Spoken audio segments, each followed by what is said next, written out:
The 50-30-20 method is a simple way to divide your money into different categories. It helps you manage your spending and saving better. Here's how it works.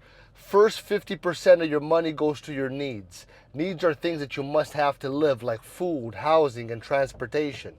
You're not going to go around that, right? This is the part of your budget that covers the most essential expenses like rent, bills, groceries, all right? The next 30% of your money is for wants, like, things that are nice but that are not necessary, basically. Okay, things like that includes going to the movies, eating out, buying new clothes. You know what I mean? It's important to enjoy your money, and this is, part of it. Helps having fun helps. While still being responsible, you can have some fun. Is what I'm trying to say. Okay. Finally, the last 20% of your money should go to savings and debt repayment. So this means putting money aside for future goals, whatever it may be, even if it's to stack a pillow of money. All right.